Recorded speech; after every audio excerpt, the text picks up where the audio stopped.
Batman Arkham City released back in 2011, 12 years ago, and I'm sure some of you have noticed by now, I'm on an Arkham binge. I just beat Asylum a couple days back, and now I've just beat City a couple days ago, so I kind of played through the whole lot in like 2 days. It was really fun. Firstly, what are your thoughts on the series in general, and of course, Arkham City? Over time, I've noticed the Arkham fanbase have increasingly split opinions on the best Arkham games, so just let me know your thoughts down below. Arkham City had a lot to live up to, being the sequel to Arkham Asylum that many said was the greatest superhero game ever made, and I think it's pretty safe to say that Arkham City lived up to those expectations and is still seen as the best Arkham game to many people. The Arkham series never really had a miss. Even Origins, despite being the entry that wasn't as popular, was still a great game, but it just didn't do anything new, so it felt lackluster. So it's 2023, and the last time I played City was in 2021 when I first started the channel, and my videos didn't even use gameplay footage. So here we are, the final review of Arkham City in 2023. Maybe. I might re-review it in 2026 or something. I'm sorry. There's plenty wrong with me. Arkham City took me about 6 hours to beat while doing some of the side content, but I didn't do all of it. Bear in mind, I've played these games countless times, so I know the layouts, I know the missions, I know the upgrades you need, etc, etc. So 6 hours isn't really the average, but I'm pretty good at the game, I think. So yeah, 6 hours. Arkham City does everything Arkham Asylum did, but does it better. It nails the open world design despite being so small, and it improved the free flow combat, adding a ton of variation and new abilities to mess around with, and the stealth got a considerable bump in quality as well, but it's still not that good. It always amazes me when I come back to it how great City truly is, but every time I come back I do notice flaws that I may have missed a couple years ago. Arkham City continues the story of Arkham Asylum. A new giant security prison in the heart of Gotham has been created to house inmates from both Arkham Asylum and Blackgate Prison, after the colossal security breakdown on Arkham Asylum. However, something seems off. Something is lurking in the shadows, manipulating every decision, and it's not Batman. It was you, wasn't it? You watching this video. Why'd you do it?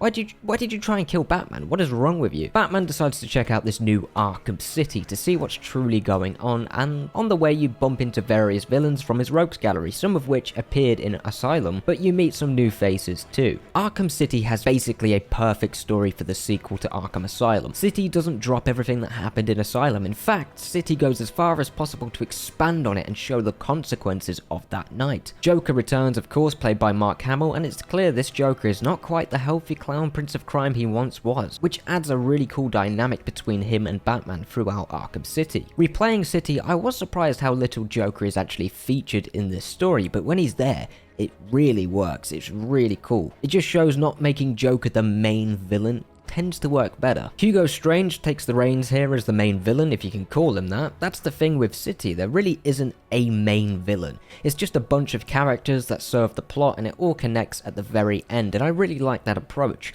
Sure, you could say Strange is the main villain, but I think it simplifies the story a bit too much. So now we've established the story. So is it any good? Of course it is. Arkham City manages to blend a bunch of plot points together while making it make as much sense as it can in a superhero game. Every character has a somewhat reasonable motivation, especially Joker this time around. Joker in Asylum fell into the I just want to be bad and I want to kill people and stuff category, and that can be fun, but here in Arkham City, Rocksteady really nailed his character motivation. Strange in particular, if you've never played it, is really interesting. You spend most of the game trying to figure out who the hell this guy is, and I just love that mystery aspect to it. It leans into the detective side of Batman that is often ignored in these Arkham games. Outside of the villains though, it is a little rough. Rocksteady do try to force in Catwoman at one point, and as much as I like this interpretation of Catwoman, she really doesn't need to be in this story, you know? Yes, it makes sense that she's in Arkham City, but she only appears like 3 times, if that, so I guess that is a negative. But I mean, if you guys remember back in 2011,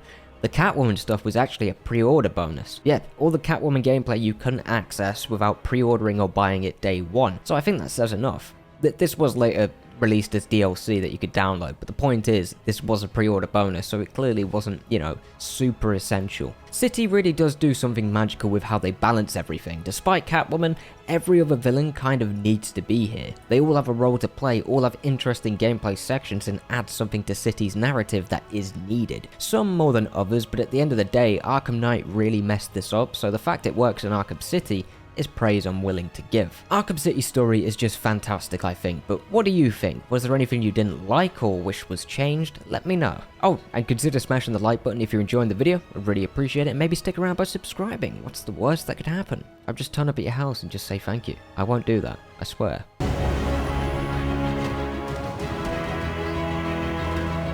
So I praised Arkham Asylum's gameplay a lot a few days ago, but I also called out its flaws. But the Arkham games have a pretty strong reputation for their addictive gameplay loops, and that is all thanks to the free flow combat. City's improvements to the free flow system are so substantial that it made Arkham Asylum obsolete almost instantly. Combat is faster and more fluid, the animations are improved significantly and are more varied, enemy types are improved upon despite lacking any real new enemies to fight, but the ways you can take them down are more varied. There's more gadgets, more upgrades, everything was improved in City. It's almost unrelenting, every 5 seconds you do something sort of new while doing the same thing.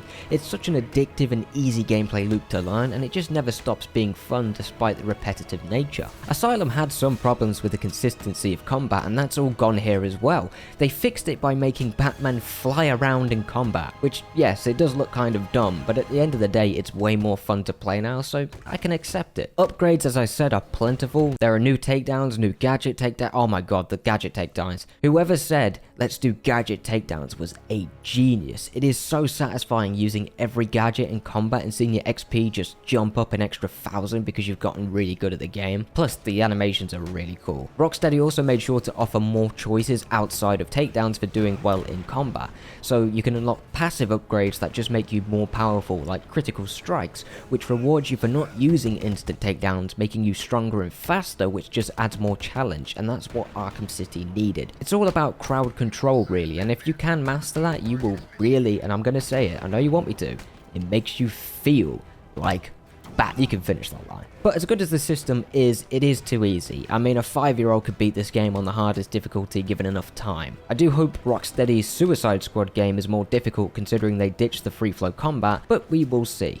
I mean, to sum it up, every game copied this combat system. It was that polished and that addictive, but that resulted in the system being reduced to its basic form in those copycat games like Assassin's Creed. So like I said in Arkham Asylum, the Arkham games are the place to be for the free flow combat. Stealth is okay, it was improved, but it's still not that complicated, it's not that in-depth, you know, it's your basic stealth system that rewards patience and once again crowd control. Picking your targets and taking them out one by one is really cool, but I think Rocksteady knew that the free flow combat is what people love so much, so the stealth takes a bit of a backseat apart from one boss battle. Also, the change to open world was brilliant, I think. The extra side missions that you get to do build this universe up that Rocksteady have created, and are all varied enough to avoid the issues that appear in Arkham Knight. You won't be doing the same thing 50 times, you'll do similar things about 5 times to find villains and take them down, but it's way better than the Arkham Knight stuff, but we'll get to Arkham Knight very soon. And finally, the boss battles. They're okay.